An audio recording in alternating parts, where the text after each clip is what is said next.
Assalamualaikum warahmatullahi wabarakatuh. Hari ini kita akan kuliah bisnis dan ekonomi digital. Sebelum memulai perkuliahan, kita akan berdoa terlebih dahulu sesuai dengan kepercayaan dan keyakinan masing-masing. Doa mulai.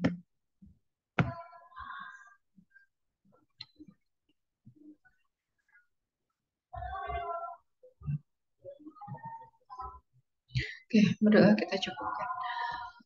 Untuk hari ini kita akan masuk ke dalam sesi ke-6.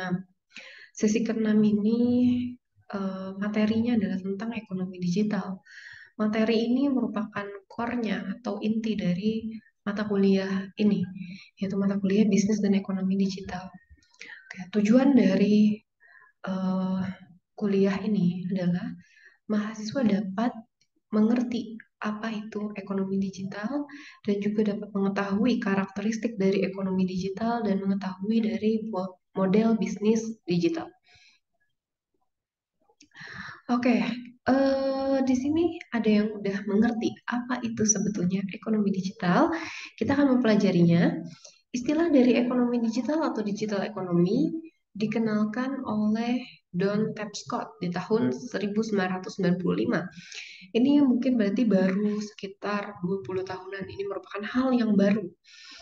Nah, si Don Tapscott ini eh, apa yang mengumpulkan istilah dari ekonomi digital ini melalui bukunya yang berjudul Promise and Peril in the Age of Networked Intelligence, The Digital Economy. Nah, ekonomi digital ini apa sih? Ekonomi digital ini merupakan suatu kegiatan ekonomi, namun didasarkan kepada teknologi digital internet. Ekonomi digital itu mempunyai beberapa hal yang berbeda. Jadi kalau misalkan kalian di luar sana mendengar kata-kata ini tuh merupakan hal yang sama dengan ekonomi digital. Apa saja itu? Yang pertama adalah internet ekonomi, lalu web ekonomi, digital based ekonomi, new economy knowledge, atau yang terakhir adalah new economy. Nah, ekonomi digital tadi kan merupakan sebuah aktivitas ekonomi, namun dilakukan dengan memanfaatkan jaringan internet atau perangkat digital. Nah, perangkat digital ini apa sih yang biasanya digunakan dalam kegiatan ekonomi digital yang sederhana? Yang sederhana biasanya kita menggunakan handphone, menggunakan tablet, menggunakan laptop ataupun personal komputer (PC).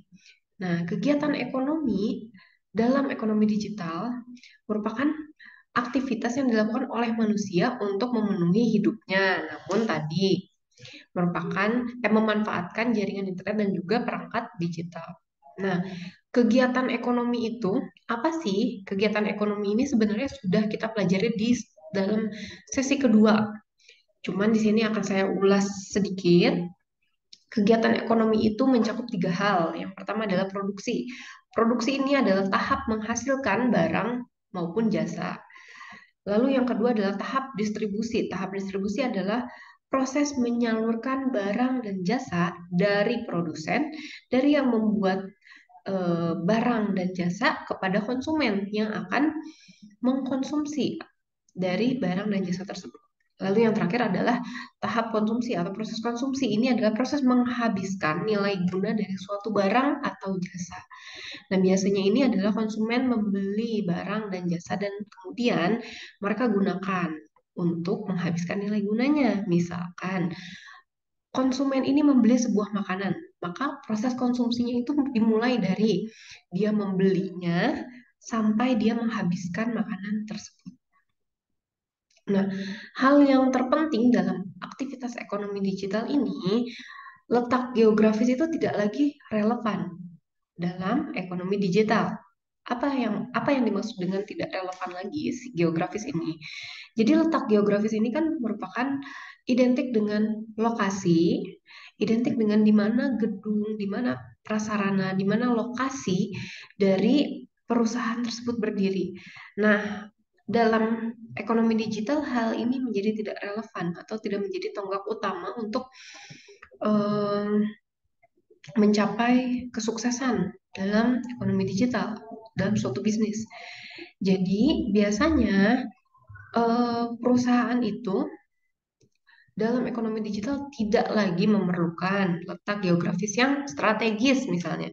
Biasanya untuk membuat suatu restoran atau membuat suatu bisnis itu memerlukan lokasi yang di tengah kota, memerlukan lokasi di jalan utama, memerlukan lokasi sekian hektar gitu kan.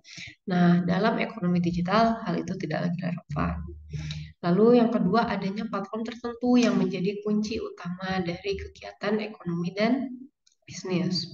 Platformnya apa saja nih platform yang digunakan? Tentu saja platform-platform yang ada di internet atau platform secara digital. Lalu yang ketiga adalah pentingnya jaringan kerja atau network. Nah, dalam aktivitas ekonomi digital ini tentu saja kita memerlukan adanya jaringan internet. Lalu yang terakhir adalah penggunaan data digital yang besar. Nah, pada zaman dulu biasanya kita eh, mencatat data itu secara manual, lalu nantinya kita simpan gitu kan. Nah, biasanya ini kalian pelajari juga di administrasi perkantoran atau juga di mata kuliah yang lain gitu. Nah, dalam ekonomi digital ini sudah tidak lagi dalam bentuk fisik data yang kita save, tapi dalam bentuk digital juga datanya. Nah, karena kita menyimpan data ini secara digital, otomatis data yang bisa kita simpan itu menjadi lebih banyak, menjadi bisa lebih besar gitu jumlahnya. Maka kemudian akan kita sebut dengan big data. Nah, poin pengertian dari ekonomi digital sendiri itu transaksi dan pasar atau marketplace itu terjadi di internet atau terjadi secara virtual. Tidak lagi penjual dan pembeli itu bertatap muka gitu ya. Jadi transaksinya itu terjadi ya di internet gitu, tidak secara langsung. Terus penerapan teknologi informasi pada bidang ekonomi tadi kan ya, ekonomi digital itu merupakan suatu kegiatan ekonomi, namun ada juga penerapan teknologi informasi di dalamnya, menggunakan jaringan internet di dalamnya, gitu. Dan yang terakhir adalah kegiatan ekonomi yang dilakukan dengan memanfaatkan internet sebagai medium komunikasi, kolaborasi, kerjasama, baik antar perusahaan maupun antar individu, gitu. Baik B2C maupun B2B, business to business maupun business to consumer langsung. Nah, dalam digital ekonomi ini ada yang dinamakan new business model, key defining trends, emerging technologies, dan juga key enablers-nya. Apa sih itu? Maksudnya, bisnis model itu sekarang sudah tidak lagi seperti zaman tahun 1990-an sampai tahun 2000-an. Jadi sekarang ini bergerak lebih kepada arah digital. Contohnya, fintech. Pada zaman dahulu, bank itu merupakan suatu gedung yang ya kalian tahu bagaimana sebetulnya bank itu berjalan. Nah, apabila sekarang ini yang namanya bank itu sudah tidak relevan lagi kan, ada yang dinamakan bank digital atau biasa kita sebut dengan fintech. Apa saja bank digital itu? Misalnya sekarang ada Sibank, ada Bank Jago, dan juga bank-bank lainnya. Nah, fintech ini juga bukan terpaku hanya pada bank digital, tapi finansial teknologi ini ada yang dinamakan sekarang pinjaman online. Pinjaman online itu bisa juga sebagai fintech apabila dia melibatkan proses digital atau tadi teknologi informasi di dalamnya. Ada juga misalnya sekarang untuk transfer antar bank itu tidak lagi kita harus datang ke teller terus kita nyatet. Biasanya kalau zaman dulu kita catat kita siapa, terus nomor KTP, terus apa lagi ya, bank tujuannya apa, nomor rekening kita berapa, terus nominalnya kita catat itu ada sebuah fakturnya. Nah, kalau sekarang tidak lagi seperti itu. Jadi sekarang itu sudah kita transfer saja menggunakan handphone atau menggunakan internet itu sangat mudah. Terus ada juga digital government. Pada zaman dulu, ketika kita mau mengurus suatu eh, apa dokumen, misalkan paspor kita katakan, dulu tuh bener-bener antri dari subuh sampai ke sore. Itu juga belum tentu kita dapat kuotanya. Nah, sekarang ini Untuk membuat paspor saja sudah ada namanya aplikasi untuk kita mengajukan paspor, atau misalnya ke Disdukcapil juga sekarang sudah dapat melalui aplikasi. Nah, jadi government juga sudah melakukan digitalisasi, atau pemerintah juga sudah melakukan apa yang dinamakan digitalisasi. Lalu ada juga e-commerce. Seperti yang kalian ketahui ya, e-commerce itu adalah tempat di mana kita berjual beli atau melakukan transaksi, tapi secara internet atau menggunakan fasilitas internet. Lalu ada trade marketplace. Marketplace itu nggak jauh beda dengan e-commerce. Lalu ada juga cloud kitchen. Ada yang udah tahu di sini cloud kitchen apa? Jadi, kalau misalkan dulu, tadi yang saya udah bilang, kalau misalkan kita itu mau membangun sebuah restoran, kita memerlukan lokasi yang strategis. Dari lokasi yang strategis aja kita memerlukan biaya yang besar.